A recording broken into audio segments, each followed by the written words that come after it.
Hey guys, this is Jim, WT1W, and you're watching FEP Labs Radio. Thanks for stopping by. Appreciate it. So, I have done videos on Pi-Star before, and we've done them on Temporarily Offline's Nuggets show, and we've done them on Coffee and Ham Radios. And we've talked about the different digital modes and some of the details of how they work and basic Pi-Star installation and so on and so forth. A lot of discussion around DMR because it seems to be one of the more popular digital modes. But what we've never done is gone in under the hood and looked at some of the details in Pi-Star. This is stuff that would help you troubleshoot. This is things that would let you tweak it more to your liking. Some of it very basic stuff, some of it a little more complicated. So I want to go through all that with you today. In any case, let's jump into it and take a look at Pi-Star and some of the inner workings of Pi-Star.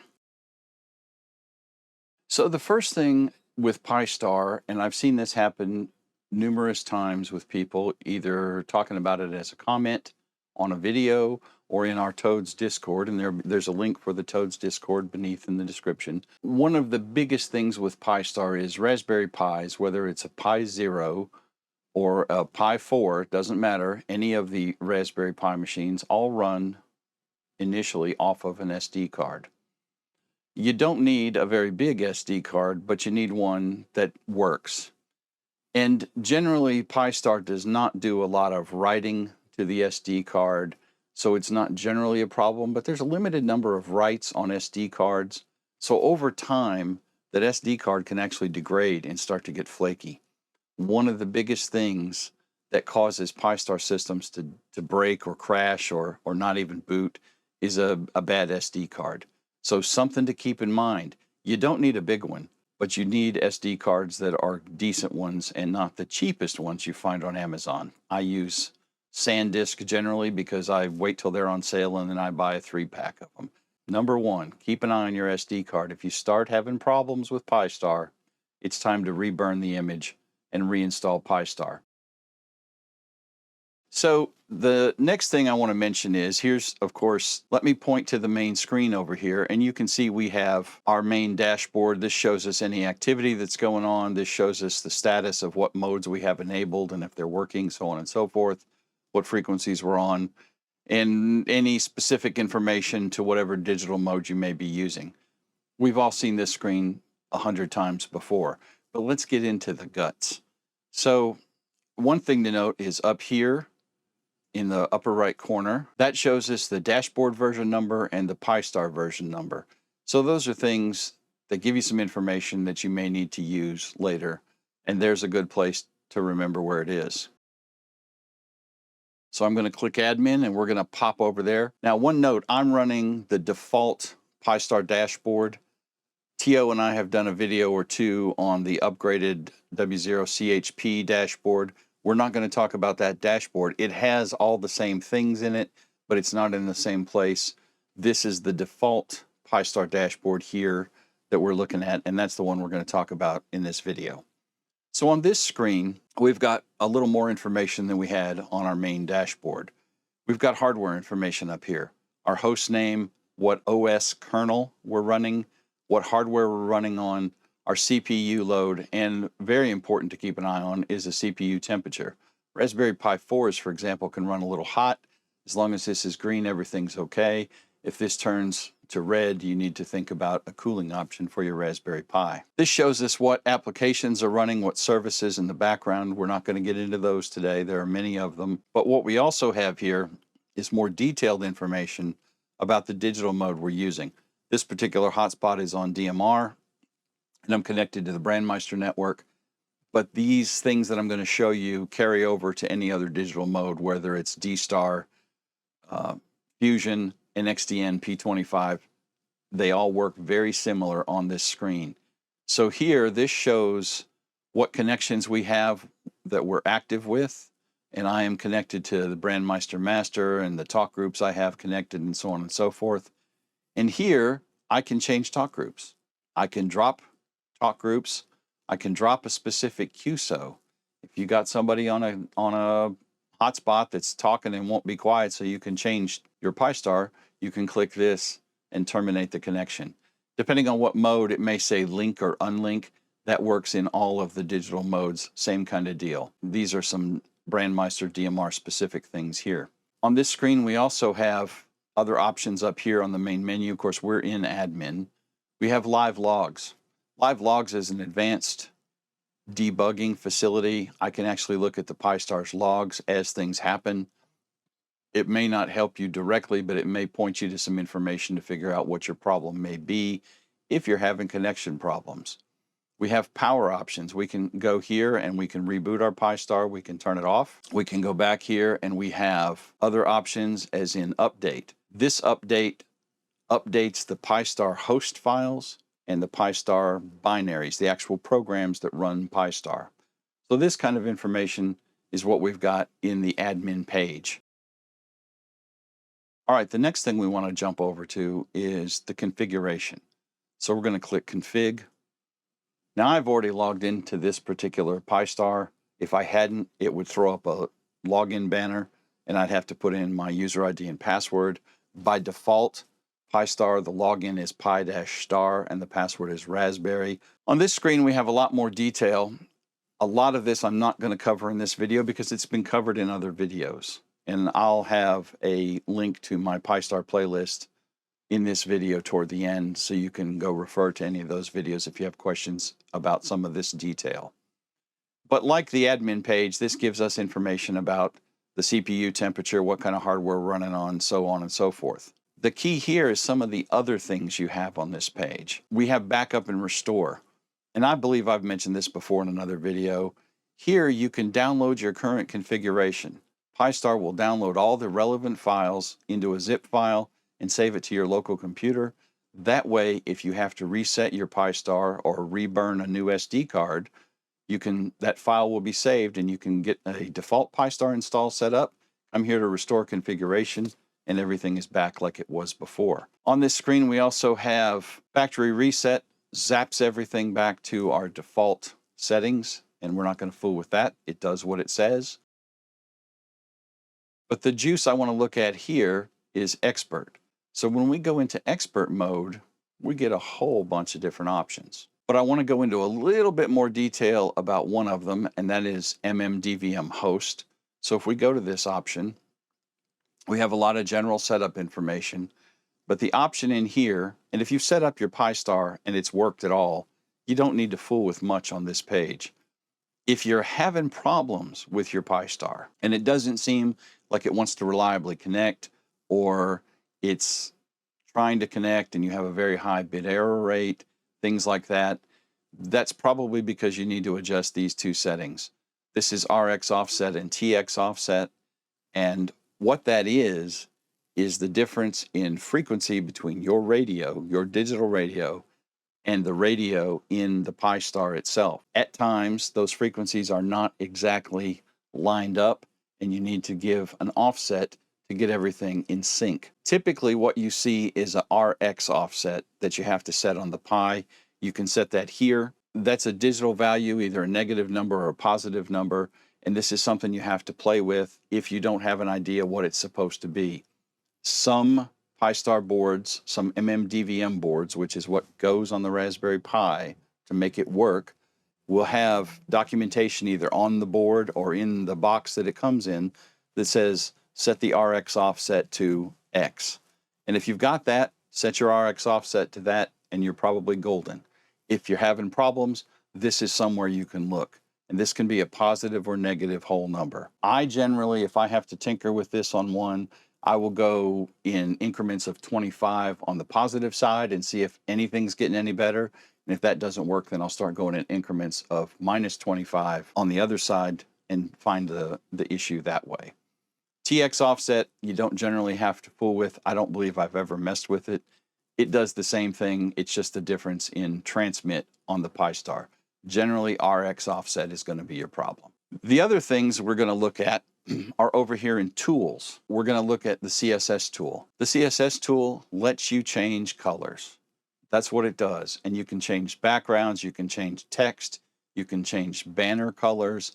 All of that can be changed in here. You can change what the banner says. If you don't know what the colors are and you get this completely screwed up, you can always come down here and click Factory Reset, and it will set the colors back to the factory colors where you'll be able to read it and then tinker with it again.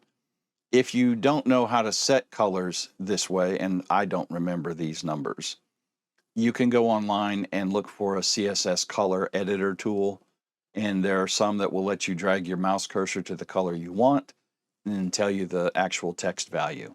Some of them will have a table already with blue is this number. So that's just a neat thing you can do to make Pi-Star your own.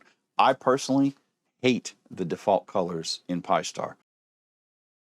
The next tool that we can look at here under configuration is going to be SSH access. And this has a couple purposes for us. So we're going to click this, and then we'll get a login prompt.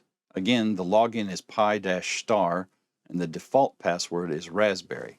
So let me log in, and we get logged into the Pi-Star dashboard. So from here, we can look at several things that let us do some other functions in Pi-Star. I mentioned in previous videos, when you're setting up Pi-Star, depending on what you edit, it can reset your modem, your MMDVM setting, and that is what the Pi-Star software uses to connect and talk to your radio. There's a list of probably about 30 or so modems in the Pi-Star dropdown, and if you know which one you have, great. Sometimes you don't remember. Sometimes you've lost the documentation that came with your Pi-Star. Whatever, maybe you buy a used one and it's not got an SD card already in it and you have to set it up from complete scratch with no information. If you go to the SSH tool and log in the command line, there are some commands that begin with the word Pi-Star, and they give us access to some very useful information about our Pi-Star system. The first one I want to talk about is find modem. So from the command line,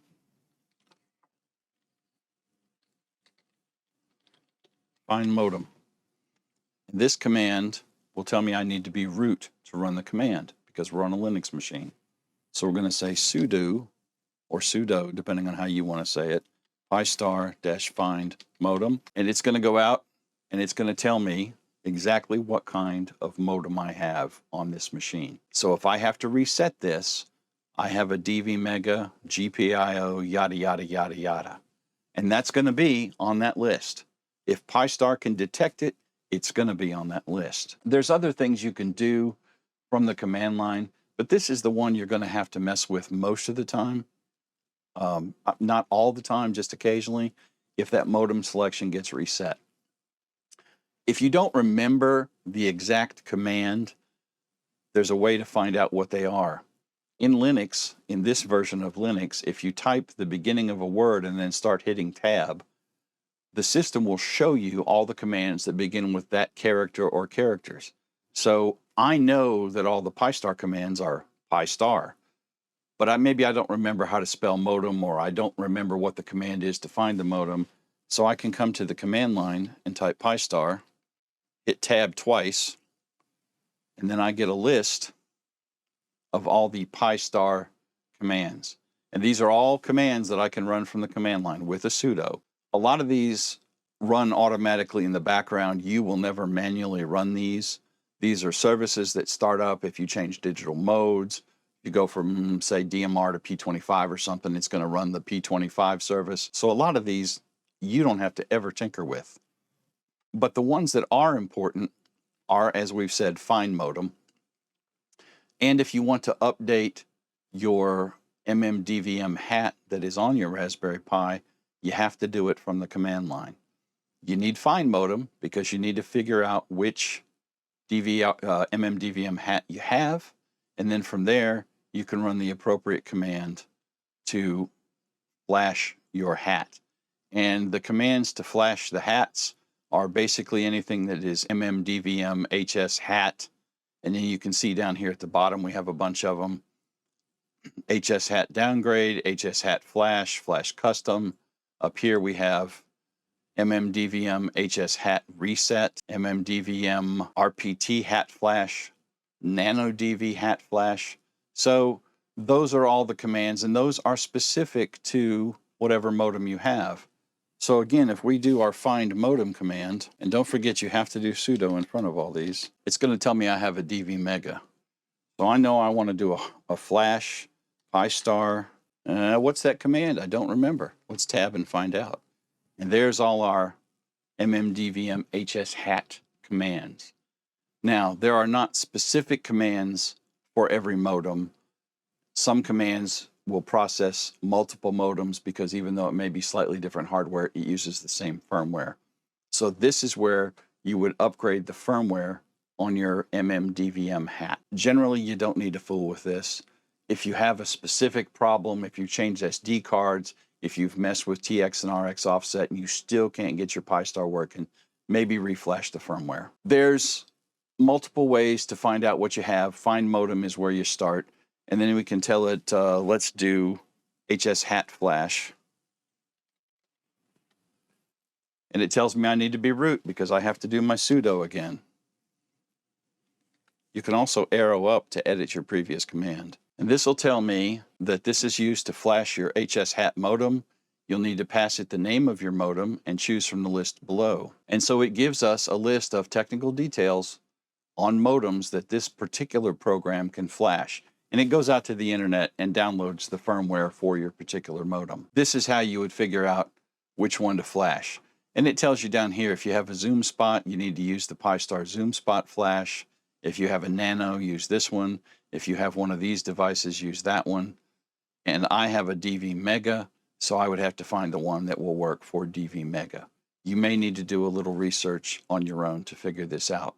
But that is how you flash the firmware of your MMDVM hat. So that is how we do firmware upgrades. Now, there are some other commands you can do. Notice over here that it shows that the Pi-Star is in read-only mode. That means that I cannot upgrade anything that will write to the SD card because the Pi-Star is in read-only mode. So we need to put it in read-write mode, and to do that, the command is RPI-RW. You don't have to be root to run that one. And if you do, it's fine. It doesn't matter. It'll work fine. And now you'll notice that our prompt over here shows that we are in RW mode, read-write. So now we can manually edit files in this annoying screen. And if we wanted to edit a host file or something like that, you could go out here and do it all through the web interface on the Pi-Star. We're not going to get into editing that. That is advanced. If you know what you're doing in Linux, this is how you get to it. If you don't know what you're doing in Linux, this is all you need to fool with right here, probably. I say that because there's a lot of ways you can break things in here. Now, the upside is, if you do fool around in this and you break it, because you made a backup and saved it to your local machine's hard drive, all you've got to do is a factory reset on this thing and then reload your backup and you'll be good to go, right? From here, we have complete command line access to the Pi-Star. And generally, it goes back to read-only after we've been in it a while. We can also just manually set it back, and it will change it back to a read-only file system. The Pi-Star keeping this read-only saves wear and tear on the SD card. Because this is run in standard Linux, I believe it's Raspbian, it's very similar to Ubuntu in its command structure, so you can actually manually update the Pi-Star system from the command line with apt-get. You can install updates, you can upgrade the actual base OS. All of that can be done from this SSH window here on the Pi-Star itself. You can also do that through the Pi-Star software. Let's take a quick look at that. When you go into expert mode, you have two options here. We have update and upgrade. Update is exactly the same update that we saw on the admin screen. This updates the Pi-Star host files, and Pi-Star does this every night and updates those files. So your host files are generally fairly current. The other thing you can do from this screen is upgrade, and the difference is this. Upgrade upgrades the operating system on the Pi-Star device itself at the Raspberry Pi operating system level. So this is the same as going through the command line and doing apt upgrade. That's the difference between these two commands. Upgrade only shows up in the expert config area, whereas update will show up in the admin area as well. Now here I'm running the update. I don't know if this is going to take one. When you run the update, it will turn off the radio function, so you will not be having a QSO while this happens. And it's checking everything, and it'll let you know, as you can see on the screen here, if there's anything to update. So this is the update. It's going to check all the Pi-Star programs and only the Pi-Star programs, and it's going to update the host files for Pi-Star if there's a newer version available than what is currently on. It tells us it's done, and it's restarting our services. It's synced everything. It's made the disk read-only. All good, done, sunshine and puppies. Now, if we go and we do our upgrade, we have to go to Config, we have to go to Expert, and that is where we have the option for upgrade right here. And if we click upgrade, and I believe mine is probably pretty current, and it says I'm already running the latest version of everything. Guys, that's all I've got in this particular video. I hope you got something out of it. Make sure that you're subscribed to the channel, please. I would certainly appreciate it. Give me a thumbs up. That feeds the YouTube algorithm. Make sure you see more content like this. And click the bell to make sure you get notified whenever I post any new content. I generally try to post about once a week. Guys, thank you very much for watching. 73. Have a good one.